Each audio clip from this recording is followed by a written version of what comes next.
भगवान श्रीमन नारायण के नाभि से कमल प्रकट हुआ, कमलोद्भव श्री ब्रह्मा जी हुए और श्री ब्रह्मा जी के मरीचि आदि मानस पुत्र हुए।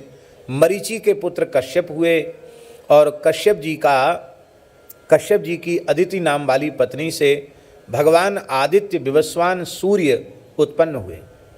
पद्म पुराण में एक बड़ी सुंदर कथा लिखी है। पद्म पुराण में लिखा है कि जिस समय भगवान सूर्य गर्भ में थे उस समय माता अदिति बहुत कठोर तप कर रही थी, तो उनके कठोर तप को देख करके कश्यप जी को भी उद्वेग हो गया और कश्यप जी ने कहा मारितम अंडम, ये पद्म पुराण में कथा, अंडम गर्भम मारितम, इतनी तपस्या करेगी कि गर्भस्थ शिशु ही मर जाएगा।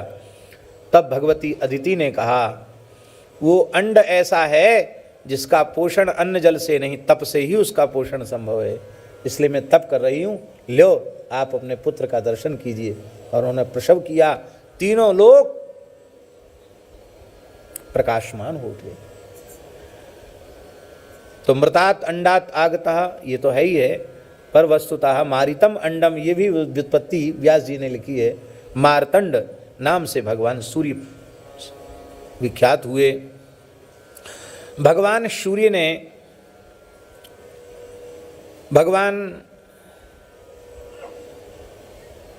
सूर्य की संज्ञा नाम वाली पत्नी से भगवान राजा श्राद्धदेव, भगवान की विवस्वान सूर्य की संज्ञा नाम वाली पत्नी से श्री श्राद्धदेव मनु जी का जन्म हुआ। और श्राद्धदेव मनु जी ने अपनी पत्नी श्रद्धा के गर्भ से 10 पुत्रों को जन्म दिया। इक्ष्वाकु नृग सरियाति दिष्ट धृष्ट करुष कान नर्ष्यंतम प्रसिद्धंच नवगंच कविम विभु। इक्ष्वाकु नृग सरियाति दिष्ट धृष्ट करुष नर्ष्यंत प्रसिद्ध नवग और कवि, इन पुत्रों को इन्होंने जन्म दिया। इनमें कथाएं तो बहुत बड़ी बड़ी हैं, बहुत संक्षेप में कहना पड़ेगा। इनमें जो प्रशद्र जी हैं उनका वंश नहीं चला। उसका कारण ये है कि ये महर्षि वशिष्ठ की पाठशाला में गुरुकुल में ब्रह्मचारी वेश में रह कर के अध्ययनरत थे। गोरक्षा की सेवा इनको सौंपी गई थी गोष्ठ में और सन्नद्ध होकर के गोरक्षा के लिए ही खड़े थे। लेकिन भगवत इच्छा ही समझो, कोई ऐसी घटना घट गई। सिंह ने गोष्ठ में प्रवेश किया, सिंह की गर्जना सुनकर के गाय डकराई और उसी वर्षा का काल था, बिजली चमकी तो आपको सिंह दिखाई पड़ा। आपने खड्ग का फेंक करके प्रहार किया। शेर तो छलांग लगा के भाग गया, पर शेर के उस खड्ग के प्रहार से और सेकार तो केवल कान कटा और गाय का मस्तक कट गया। इस प्रकार से न चाहते हुए भी गोरक्षा करते करते हुए गोवध हो गया। पर गोवध का पाप कितना भयंकर है, श्री वशिष्ठ जी महाराज ने कहा अब तुम क्षत्रियत्व से च्युत हो, अब तुम राज सिंहासन के अधिकारी नहीं रहे। अब तुम तप करो, कठोर तप करो और इस पाप का प्रायश्चित करो, शरीर को सुखा डालो। इन्होंने अखंड ब्रह्मचर्य व्रत धारण किया।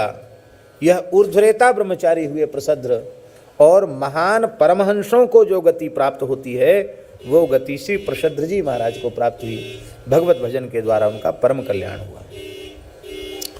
और इनमें जो कवि थे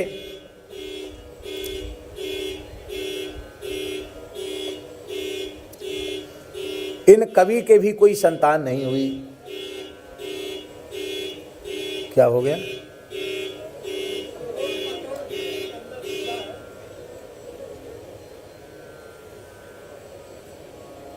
महाराज जी कहते थे कि कवि जी ने मनु जी से कह दिया कि कवि माने होता है विवेक संपन्न, विवेकी को कवि कहते हैं। और विवेक यही है कि असत का त्याग कर दो, सत में प्रतिष्ठित हो जाओ, यही विवेक है। तो कवि जी ने कहा पिताजी आपने हमारा नाम कवि रखा है और कभी होता हुआ भी मैं भोगों में संसार में फंस जाऊं तो आपका नाम रखा हुआ व्यर्थ हो जाएगा। इसलिए आप मुझे अनुमति दीजिए, मैं भी आजन्म ब्रह्मचर्य व्रत पालन करके भजन ही करूँगा। तो कवि जी का भी वंश नहीं चला इस तरह से। और महाराज इक्ष्वाकु का वंश सबसे विस्तृत हुआ। इक्ष्वाकु के 100 पुत्र हुए और इसी इक्ष्वाकु वंश में भगवान श्री राम का आविर्भाव हुआ। नृग का चरित्र तो आप सब जानते हैं। नृग भी बड़े धर्मनिष्ठ थे। यज्ञ कर्म में, दान धर्म में उनकी बड़ी निष्ठा थी। और ये नृग का भी प्रसंग आगे आता है। एक ब्राह्मण की गाय धोखे से दूसरे ब्राह्मण को दान कर देने से ब्राह्मण के अपराध से उनको गिरगिट की योनि में जाना पड़ा। जैसा दास ने निवेदन किया था,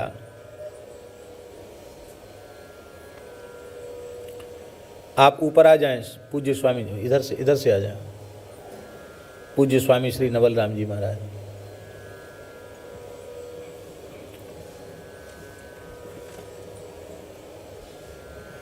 प्रायश्चित्तानि चीर्णानि नारायण परांग मुखम। तुम इधर आ जाओ, प्रवीण जी इधर आ जाओ। न निस्पुनन्ति राजेंद्र सुरा कुंभ विवापगाः। आप चाहे जितनी तपस्या कर लो, यज्ञ कर लो, दान कर लो, और भी कोई सत्कर्म है उनका अनुष्ठान कर लो, लेकिन यदि भगवत शरणागत नहीं हुए, भगवान के विशुद्ध भक्त नहीं हुए, भगवत चरित्रों का श्रवण आपने नहीं किया, तो विमुखता की मदिरा बाहर निकलेगी ही नहीं। और जिस घड़े में विमुखता की मदिरा भरी हुई है, मुख बंद है, उसको भले ही गंगा जी में 1000 गोता लगवाओ तो भी वह पवित्र होने वाला नहीं है। बिना भक्ति के अंतःकरण की शुद्धि संभव नहीं है।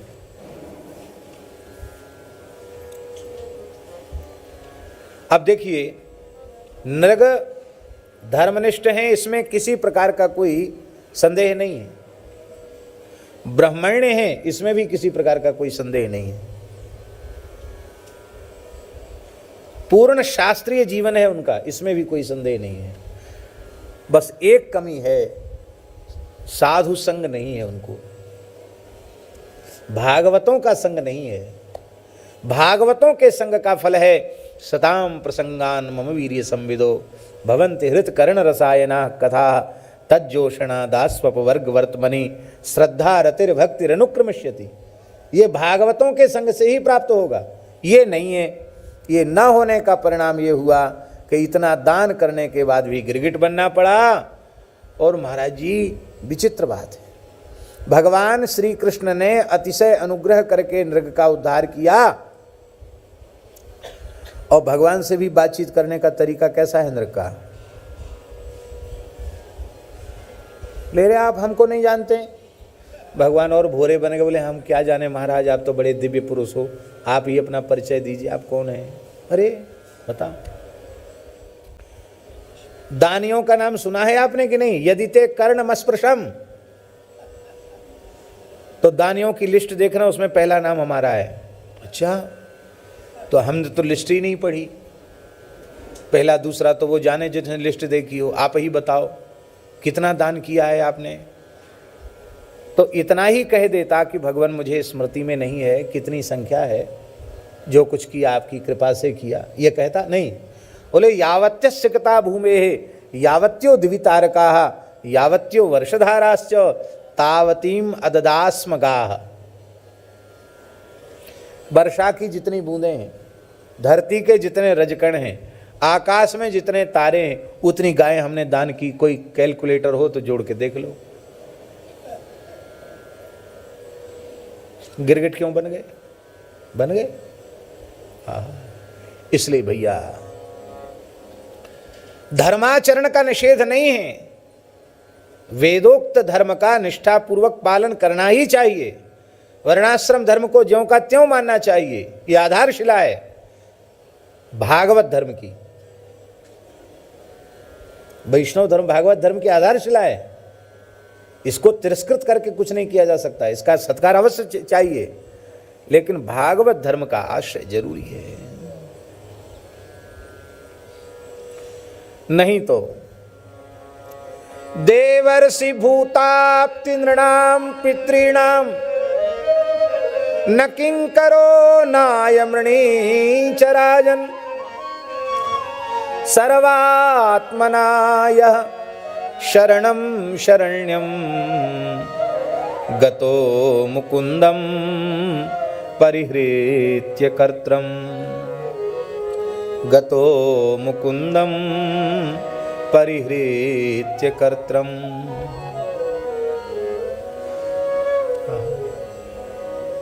इसका आशय महाराज जी है कि समस्त प्रकार के ऋणों से मुक्ति पूर्ण रूपेण भगवत शरणागति से ही संभव है, केवल कर्म से संभव नहीं।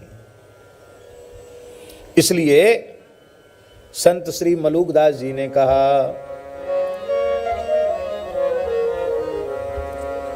साधो भाई अपनी करनी नाहीं, साधो भाई अपनी करनी,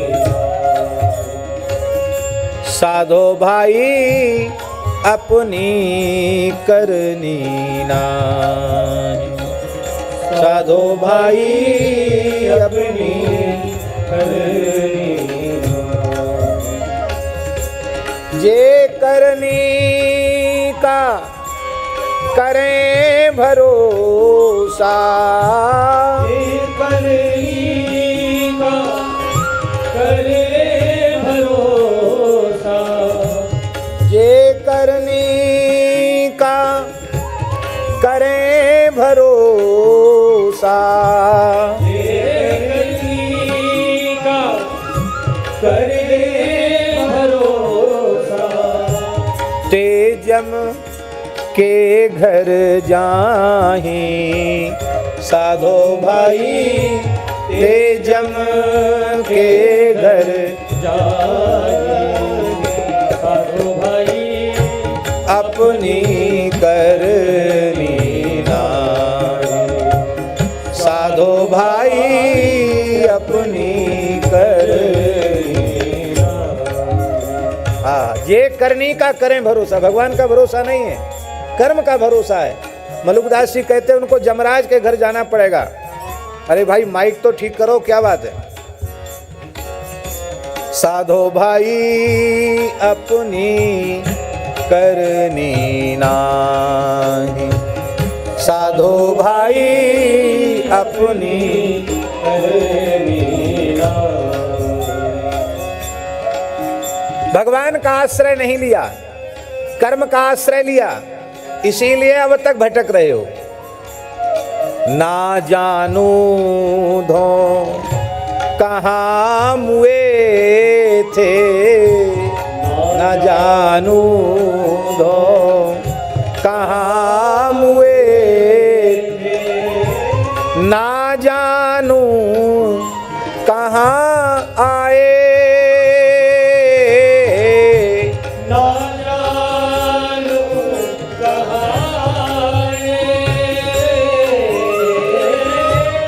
ना जानू हरि गर्भ बसेरा, ना जानू हरि गर्भ बसेरा, कौने भांति बनाए,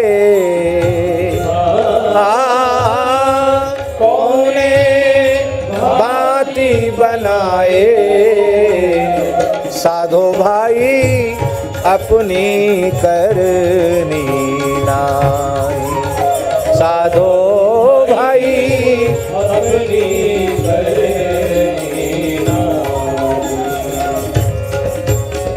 माँ में वे प्रपद्यन्ते माया में ताम तरंजिते, और कोई साधन नहीं है। महाकठिन यह हरि की माया, महाकठिन यह हरि की माया, याते कौन बचावे, याते कौन भगवान बचा सकते हैं और कोई नहीं बचा सकता।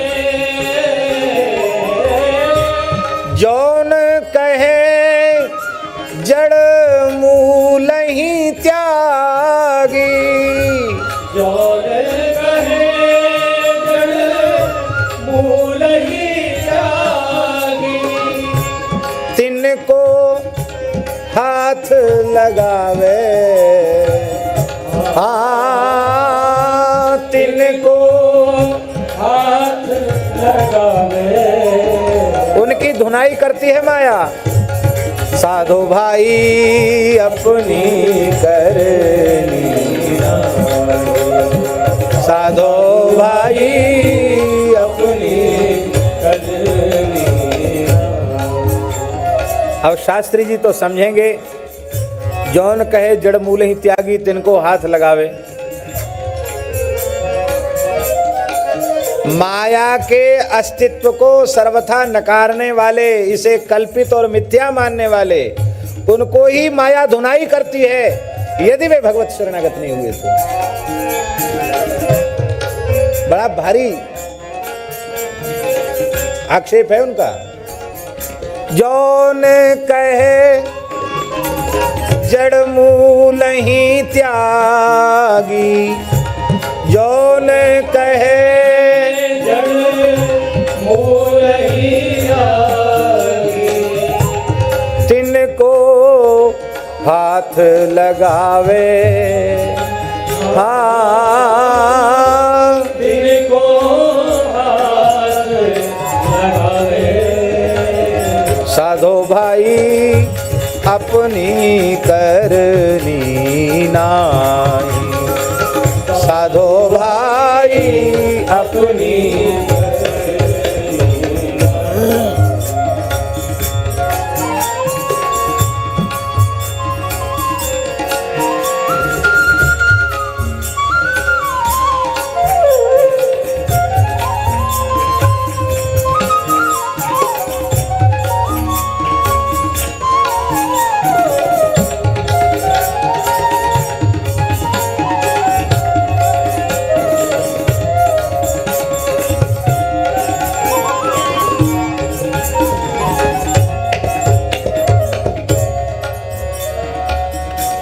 यह संसार बड़ो भवसागर, यह संसार बड़ो भवसागर। प्रलय काल ते भारी, प्रलय काल से भारी। बूढ़त ते या सोई बाचे, बूढ़त ते या सोई बाटे। जेहि राखे कर तारी, जेहि राखे कर तारी। साधो भाई अपनी करनी नाई, साधो भाई अपनी करनी नाई। तेषामहं समुद्धर्ता मृत्यु संसार सागरात्, भवामि न चिरात् पार्थ मय्यावेशित चेतसाम्। और यदि ऐसा नहीं किया गया तो लक्ष्य गऊ दे अन्न खात थे, लक्ष्य गऊ है अन्न खात थे। राजा नृग से प्यारे, राजा नृग से प्यारे। आहा। पुण्य करत और जमा गमाई, पुण्य करत और जमा। ले गिरे गिट करी डारे, ले गिरे गिट करी डारे, साधो भाई अपनी करनी नाई, साधो भाई अपनी करनी नाई। गौतम नारी बड़ी पतिव्रता, गौतम नारी बड़ी पतिव्रता, बहुते कीन्हे दाना, बहुत कीने दाना, करनी करी बैकुंठ न पैठी, करनी करी वैकुंठ बैठी, काहे भई पशाणा, काहे भई पशाणा, साधो भाई अपनी करनी नाई, साधो भाई अपनी करनी नाई। मारहु मान, क्या करें? मलुकदास जी कहते अब देखो हम जो कहते सो मानो, मान रहे तो हो जाओ, मान रहे तो हो जाओगे तो तुम्हारा अपमान करने में संसार में कोई समर्थ नहीं होगा। मान की इच्छा वाले कोई अपमान की अनुभूति होती है, मान का त्याग कर दिया सब चक्कर खत्म हो गया। मारहु मान क्षेम करीबे थो, मारहु मान क्षेम करीबे थो। जब हम भगवान के आश्रित हैं और वो भगवान मंगल भवन अमंगलहारी हैं, मंगल मूर्ति लाडली मंगल मूर्ति लाल, ऐसे परम मंगलमय भगवान का आश्रय हमने लिया है, तो हमारा अमंगल हो ही कैसे सकता है? ऐसा मानकर संतोष पूर्वक भगवान का आश्रय लेकर के रहो, क्षेम करी बैठो। मारहु मान क्षेम करी बैठो, मारहु मान क्षेम करी बैठो, छाड़ो गर्व गुमाना, छाड़ो गर्भ गुमाना, आपा मेटो राम भजो तुम, आपने को राम भजो तुम, कहत मलूक दीवाना, कहत मलूक दीवाना, साधो भाई अपनी करनी नाई, साधो भाई अपनी करनी नाई, साधो भाई अपनी करनी नाई, साधो भाई अपनी करनी नाई। मारहु मान क्षेम करी बैठो, छाड़ो गर्भ गुमाना, आपा मेटो राम भजो तुम, कहत मलूक दीवाना। भगवान के नाम स्मरण में लग जाओ। हित करी हरि नाम ही लागिरे। क्या करें, लोभ बढ़ गया, इसलिए एक कहा था दूसरा जरूर कहेंगे। भजन की पद्धति, हित कर हरि नाम ही लागिरे। प्रेम पूर्वक नाम में लग जाओ। घरी घरी घरियाल पुकारे,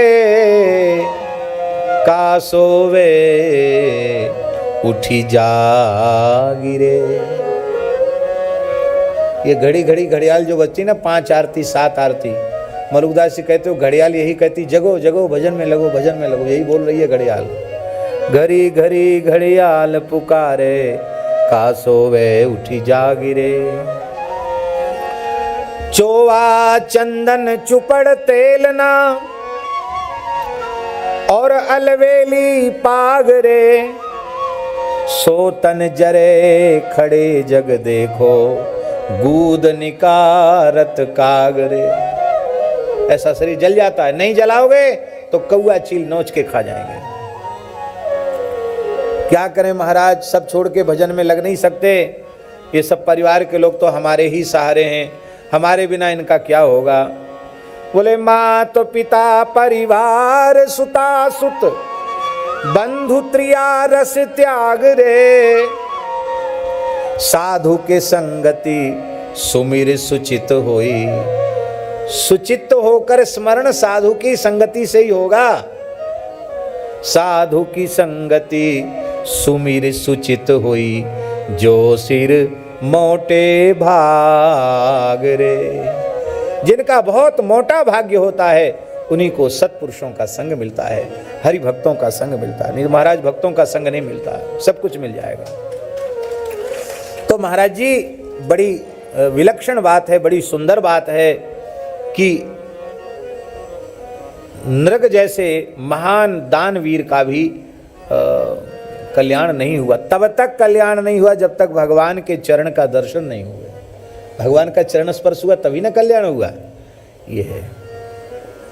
और महाराज जी शरियाती वेदों के बड़े भारी विद्वान थे। इनकी कन्या का नाम सुकन्या था। सुकन्या ने एक बार च्यवन ऋषि के आश्रम में महाराज शरियाती पधारे। महर्षि च्यवन तप करते करते उनके ऊपर दीमकों का ढेर लग गया था, बामी बन गई थी। सखियों के साथ भ्रमण करते हुए सुकन्या ने कौतूहलवश एक छिद्र में से कुछ प्रकाश आ रहा था ज्योति का, तो कांटे चुभो दिए। वो उनके नेत्रों की आभा थी, नेत्रों की ज्योति थी। महर्षि च्यवन के नेत्र फूट गए महर्षि च्यवन के, और ऋषि का अपराध करने से और जितने राजा के परिकर के थे, राजा के सहित सबके मलमूत्र अवरुद्ध हो गए। अब तो महाराज मलमूत्र रुक जाए तो प्राण संकट में। तब समझ में आया कि महर्षि भृगुनंदन च्यवन का आश्रम है। च्यवन जी से प्रार्थना की। उन्होंने कहा कि राजन, तुम्हारी पुत्री ने हमको अंधा बना दिया, नेत्रहीन बना दिया, और नेत्रहीन व्यक्ति कुछ भी नहीं कर सकता है, उसको तो एक संभालने वाला चाहिए, हमको कौन संभालेगा। तब आपने अपनी पुत्री को ही विधिवत महर्षि को दान कर दिया। और देखिए महाराज जी, सदाचार के पालन पर कितना जोर है। मेरी बहुत विनम्र प्रार्थना है, आप इसको अन्यथा न लें। नारी को केवल जिसके साथ पाणी ग्रहण हुआ है उस पति की ही परमेश्वर भाव से सेवा करनी चाहिए, शरीर की सेवा। और अन्य किसी भी पुरुष मात्र के शरीर की सेवा स्त्री को नहीं करनी चाहिए, समर्थ से समर्थ पुरुष होने पर भी।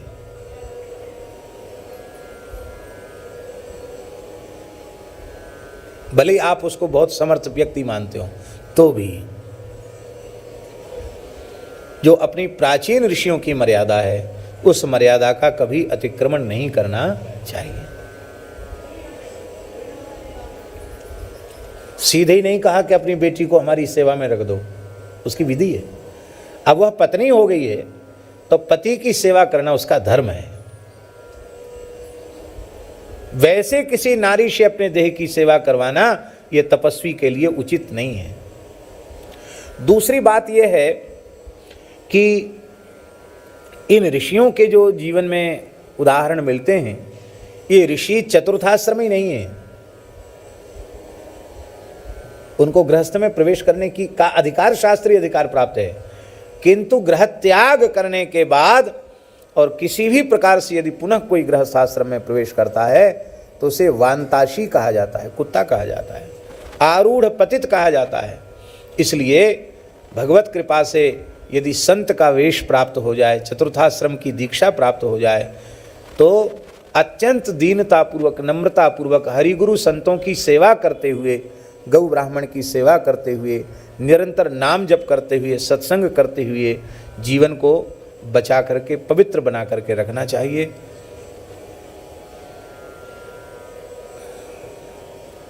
यही एक उपाय है। फिर साधु बनने के बाद फिर गृहस्थाश्रम में नहीं जाना चाहिए किसी भी अवस्था में।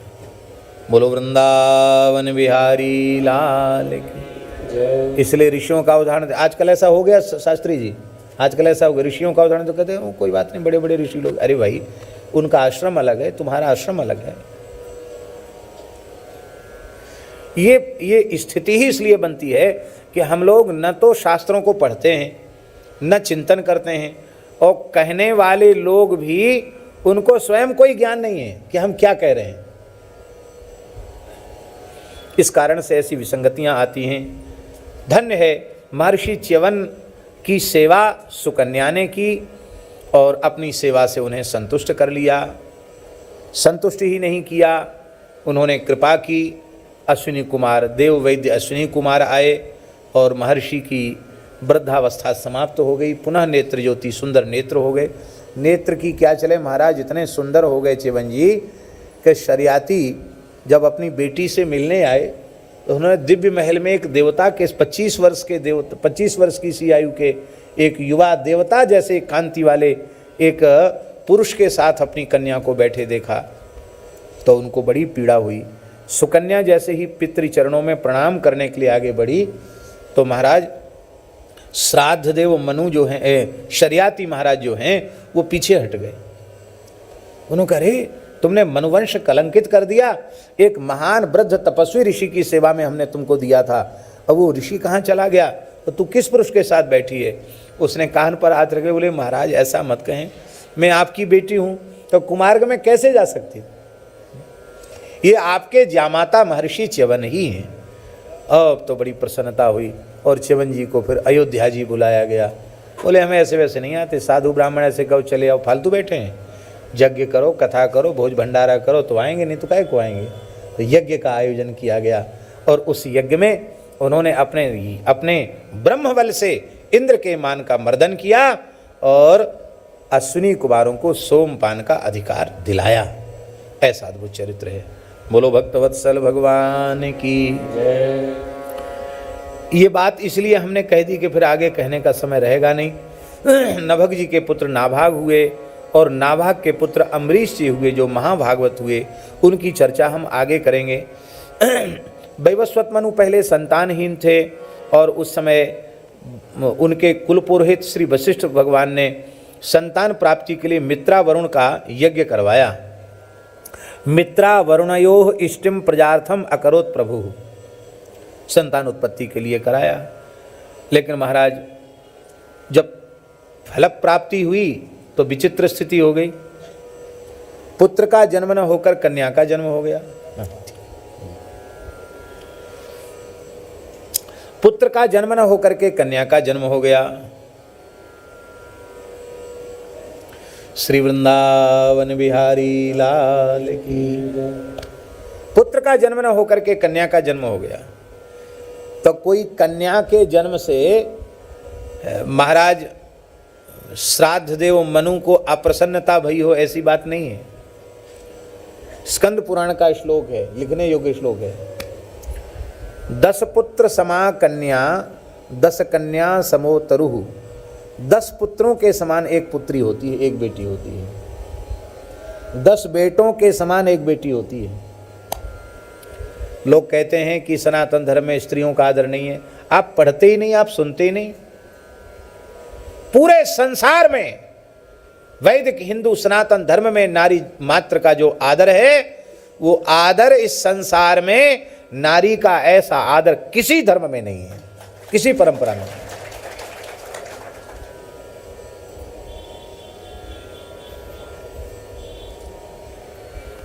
आज पूज्य बाराघाट वाले महंत जी बोल रहे थे, भोपाल जैसे शहर की स्थिति बोल रहे थे कि प्रतिदिन दो चार कन्याएं मुलेच्छों के साथ भागती हैं। प्रतिदिन की बात है। और वो म्लेच्छ यवन दुबे पांडे चतुर्वेदी ऐसे टाइटल रख करके अपना वो बना लेते, क्या फेसबुक कहते, क्या कहते हैं, रोली ओली भी लगा लेते हैं, कलावा लावा भी बांध लेते हैं और हिंदू लड़कियों को चक्कर में फंसा लेते हैं। इसके बाद जब वो भ्रष्ट हो जाती हैं तब कहते हैं कि अब तो निकाह कराना पड़ेगा, फिर निकाह हो जाता है। निकाह के बाद पता चलता है कि 2-3 निकाह तो पहले से ही हो रखे हैं। सबसे अधिक तिरस्कार नारी जगत का यदि किसी परंपरा में है तो वो उन्हीं की परंपरा है। स्त्रियों का सबसे भारी तिरस्कार है उस परंपरा में। उसे केवल भोग्य वस्तु माना गया और कुछ नहीं माना गया उसको। फिर भी कितने दुर्भाग्य की बात है कि हिंदू परिवारों की लड़कियां मुसलमानों के साथ भाग रही हैं। कारण क्या है? कारण यही है कि आपने अपनी संतान में संस्कार नहीं दिए। छोटे बच्चों को ब्रह्मचर्य की, सदाचार की शिक्षा देनी चाहिए और कन्याओं को बाल्यकाल से ही पातिव्रत धर्म की शिक्षा, सतीत्व की शिक्षा देनी चाहिए, सदाचार की शिक्षा देनी चाहिए। उसका अभाव है, उसी के दुष्परिणाम सारे समाज के सामने हैं। बहुत दुखी की बात है। तो कन्या बुरी नहीं है। 10 पुत्र समा कन्या, इतना आदर है हमारे यहाँ कन्या का। महाराज जी लिखा है, आचार्य जी आप सुनकर आश्चर्य करेंगे, 10 ब्रह्म हत्या के समान एक स्त्री की हत्या का पाप है, स्कंद पुराण में लिखा है। आप सोचो इतना आदर कहां है। ये सौभाग्य समझो कि भारतवर्ष में जन्म हुआ, तो ये सौभाग्य समझो कि पवित्र वैदिक हिंदू सनातन धर्म में हमारा जन्म हुआ है। दुनिया का कोई मत पंथ हिंदू वैदिक सनातन धर्म की बराबरी की तो चले क्या, उसके चरण की धूल का एक कण भी नहीं हो सकता। पर दुख की बात है, हम कहेंगे अरे उनके यहाँ ये बात बहुत अच्छी है, उनके यहाँ ये बात बहुत अच्छी, वो बहुत अच्छे। अरे तुम अपने को तो देखो, तुम कितने अच्छे लोगों की संतान हो तुम। यही एक पवित्र ऐसी सभ्यता विचारधारा है रामायणी जी कि सारे विश्व की मानव जाति को अपने में समाहित कर सकती है और कोई ऐसा मतपंथ नहीं है जो सबको आश्रय दे सके, सबको अपने में समाहित कर सके। यही एक ऐसी पवित्र उदार भावना है। बोलो भक्तवत्सल भगवान। हाँ जी,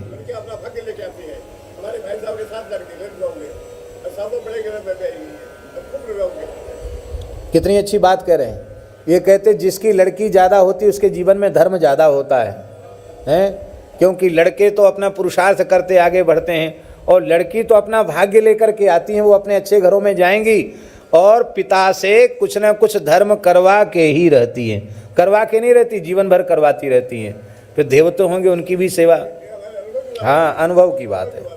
बोलो वृंदावन बिहारी लाल की।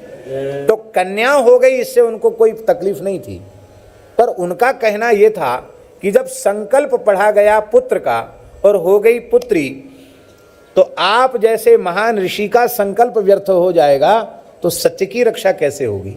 इसलिए सत्य की रक्षा होनी चाहिए। भाई ये कैसे हुआ भाई, विधि में तो कहीं कोई चूक नहीं है। होताओं से पूछा जो हवन कर रहे थे, उन्होंने कहा कि महारानी ने हमको पहले ही मोटी दक्षिणा दे दी थी और कह दिया था कि महाराज लड़का होगा तो राजा के काम में लग जाएगा, हमारे पास तो रहेगा नहीं, गुरुजी के यहाँ पढ़ने लिखने चला जाएगा। बेटी होगी तो हमारे पास ही सब शिक्षा दीक्षा होगी, हमको बेटी का सुख मिलेगा और फिर तो बेटी को बाहर दूसरे घर में जाना ही है। इसलिए मैंने कहा बेटा जब होगा तब होगा, पहले बेटी होनी चाहिए। कैसे होगी बेटी? तो जो हवन कर रहे थे ना, आहुति दे रहे थे होता, उन होताओं को विशेष दक्षिणा दे दी। उन्होंने बसटकार का प्रयोग किया, संकल्प किया कि बेटा न हो बेटी हो, बेटी हो गई।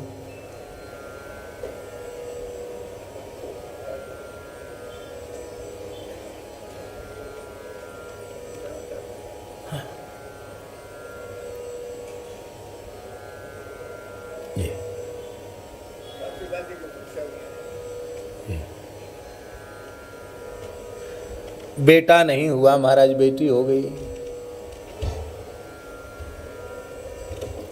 अच्छा एक बात बताओ, समय तो अपने पास बहुत कम है, फिर भी हम पूछ रहे हैं तो बताओ, अपना काम बनवाने के लिए जो कुछ दे दिया जाता है, किसी अधिकारी ऑफिसर पर काम पड़ा हुआ है, काम नहीं बना,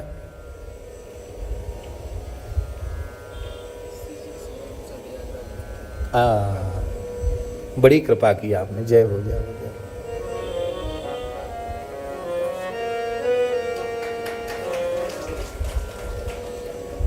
आज श्री राधा वल्लभ लाल जी के श्रृंगार की मध्याह्न की राजभोग की प्रसादी माला है। जय जय श्री राधे। वो तो माला ही बता देती है कि श्री राधा वल्लभ लाल जी के श्रीअंग की माला है, बड़ी कृपा की। श्री राधा वल्लभ लाल की जय। जय जय श्री राधे। तो भगवान क्या हुआ, क्या कह रहे थे, हमको जल्दी याद दिलाओ हैं? हाँ, तो हम ये कह रहे हैं कि किसी अधिकारी से अपना काम बनवाने के लिए और आप कुछ दे देते हैं तो उसको क्या कहा जाता है? रिश्वत कहते हैं, घूस कहते हैं, संस्कृत में उसको उत्कोच कहा जाता है। हाँ, श्री नवलराम जी महाराज कह रहे हैं, अब पढ़े लिखे लोगों ने उसका जो शब्द है वो बदल दिया, उसका नाम है सुविधा शुल्क।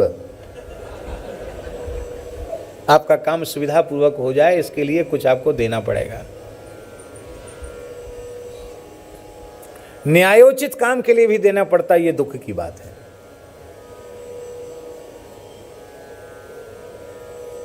हमारे महाराज जी कहते थे कि कुछ नया नहीं है, सब पुराना है।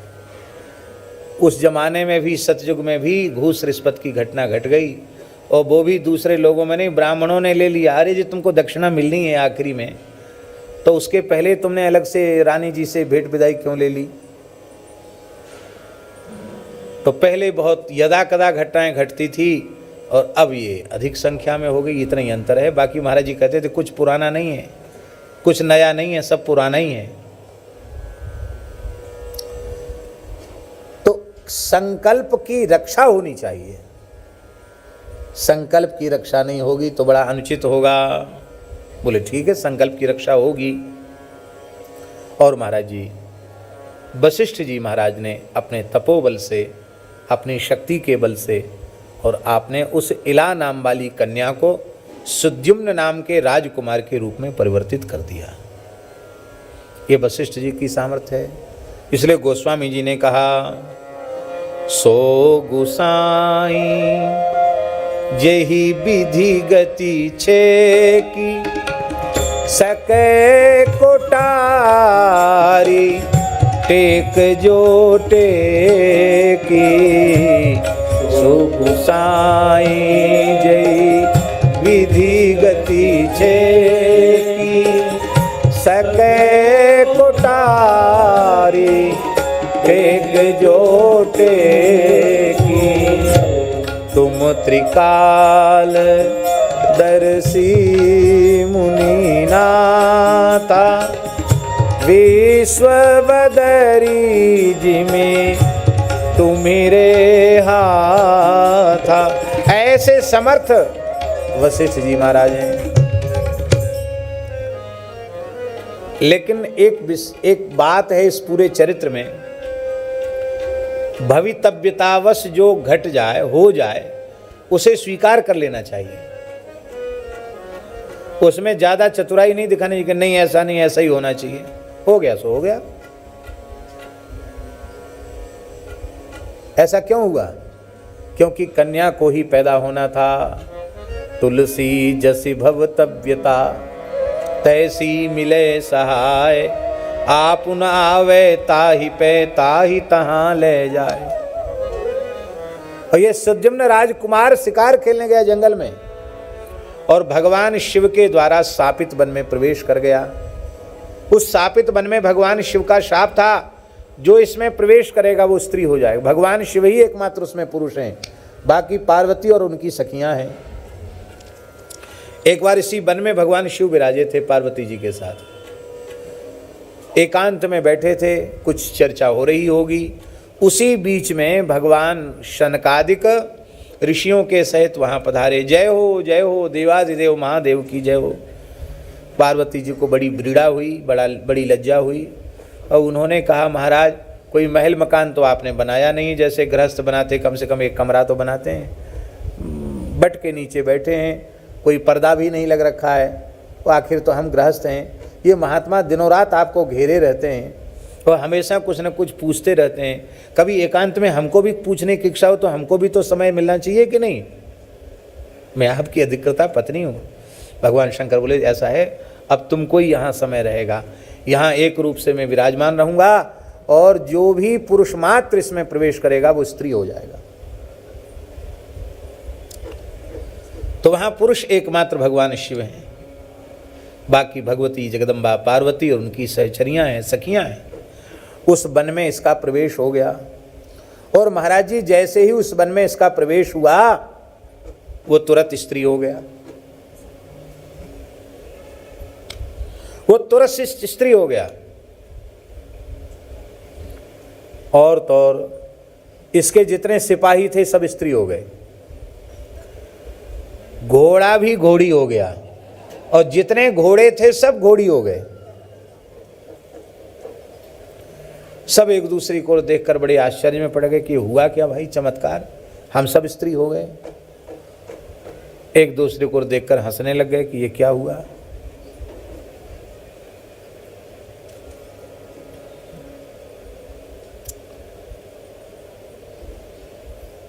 अब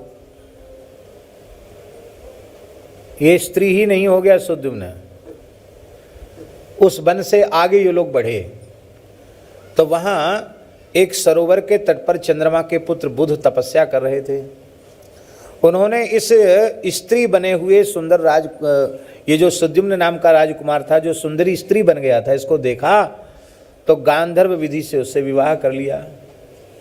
विवाह ही नहीं कर लिया, एक बेटा और हो गया, उसका नाम हुआ पुरूरवा।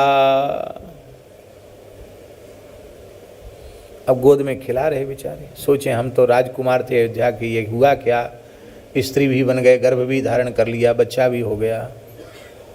ऐसे संकट के समय गुरु जी की ही याद आती, गुरु जी हम फंस गए चक्कर में, अब क्या करें, बचाओ हमको। और जितने वो सैनिक थे ना, वो स्त्री बन गए थे, उनसे देवताओं ने विवाह कर लिया, क्योंकि पार्वती का शाप हो गया था कि तुम अपनी पत्नियों से संतान उत्पन्न नहीं कर पाओगे, तो उनसे विवाह कर लिया देवताओं ने। उनसे एक देवताओं की उपजाति प्रकट होगी जिसका नाम हुआ किम पुरुष। किम पुरुषा, किम, क्या आप पुरुष थे पहले, क्या तुम पहले पुरुष थे? उसने कहा हाँ हम पहले पुरुष थे, अब स्त्री हो गए, क्या करें? बोले कोई बात नहीं। तो किम पुरुषा किम पुरुषा, किम पुरुष हो गए वो सब, वो भी देवताओं की एक प्रजाति हो गई। गुरुजी को याद किया, गुरुजी प्रकट हो गए, बोले कहो बेटा क्या बात है? बोले देख लो गुरुजी, दंड धारण किया और विधिवत अग्नि की, गुरु की, गौ की सेवा की, षडंग वेद का अध्ययन किया, हम तो महाराज के पुत्र हैं, राजकुमार हैं मनु महाराज के, और मेरी ये दशा हो रही है, आप इससे हमको उबारो, हम तो स्त्री बने हुए हैं। वशिष्ठ जी ने कहा कि देखो तुम पहले कन्या ही हुए थे, तो जो तुम्हारे भाग्य में था, भवितव्यतावश जो था वो वही हो गया, अब इसी में संतुष्ट रहो। बोले नहीं नहीं महाराज, हम तो मन भर गया, हम तो राजकुमार ही रहना चाहते हैं। तो भगवान शंकर से प्रार्थना करनी पड़ेगी। वशिष्ठ जी ने भगवान शिव की उपासना की, भगवान शिव प्रकट हो गए, बोले हमारे शाप की मर्यादा भी बनी रहनी चाहिए और तुम्हारा तप भी व्यर्थ नहीं होना चाहिए। तो ये 1 महीने पुरुष रहेगा, 1 महीने स्त्री रहेगा, ऐसा कहकर शंकर जी अंतर्धान हो गए। अब तो ये बेचारा और ज़्यादा दुखी हो गया। बोले महाराज ये तो बड़ा तमाशा हो गया, हमारे साथ मजाक हो गया। ये कोई बात है? 1 महीना पुरुष 1 महीना स्त्री, या तो स्त्री ही रहा आया था या पुरुष ही रहा आया था तो ठीक था, ये क्या चक्कर पड़ गया। भगवान ने, वशिष्ठ जी ने कहा, ईश्वरीय विधान को जो स्वीकार नहीं करते हैं उनकी ऐसी ही दशा होती है। देखो, ब्राह्मण हो या चांडाल, स्त्री हो या पुरुष, भगवान की प्राप्ति में कोई शरीर बाधक नहीं है। स्त्री शरीर भगवान की प्राप्ति में बाधक नहीं है। जीव के कल्याण में कोई जाति बाधक नहीं है, कोई अवस्था बाधक नहीं है, कोई शरीर बाधक नहीं है। प्रत्येक जीव का कल्याण हो सकता। पुरुष नपुंसक नारीवा जीव चराचर कोय सब भगवान का भजन कर सकते हैं। जगतगुरु श्रीमदाद्य रामानंदाचार्य भगवान ने तो सर्वे प्रपत्तेर अधिकारिण सदा, सभी जीव भगवान की शरणागति के सदा सर्वदा से अधिकारी हैं और अधिकारी रहेंगे। सब भगवान की शरणागति के अधिकारी हैं। भगवान के दरबार में कोई अयोग्य नहीं है। करुणामय प्रभु की शरणागति के सब योग्य हैं।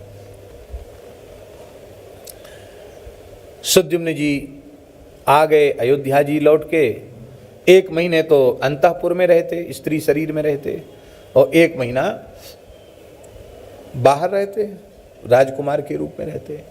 तो उनको वैराग्य हो गया, सब कुछ त्याग करिए। चले आए तीर्थराज प्रयाग के निकट, जिसको झूसी कहते हैं। प्रतिष्ठानपुर नाम का नगर बसाया और अपने पुत्र पुरूरवा को प्रतिष्ठानपुर का झूसी का राजा बनाया, और स्वयं तपस्या करके महात्मा सुद्युम्न ने अपना कल्याण किया। इसका मतलब है शरीर की कैसी भी स्थिति हो जाए, ईमानदारी से जो जीव भजन में लग जाता है उसका परम कल्याण हो जाता है। सुद्युम्न जी भी बड़े महात्मा हुए, इसलिए महात्मा सुद्युम्न का उपाख्यान ये कहा गया। बोलो भक्तवत्सल भगवान की जय। इसके बाद श्री मनु जी महाराज ने इक्ष्वाकु नृग सरयाति दृष्ट दृष्ट कर और दृष्ट दृष्ट करुष नरिष्यंत प्रसिद्ध नवग और कवि इन पुत्रों को जन्म दिया। इनकी चर्चा आप लोग श्रवण कर ही चुके हैं। अब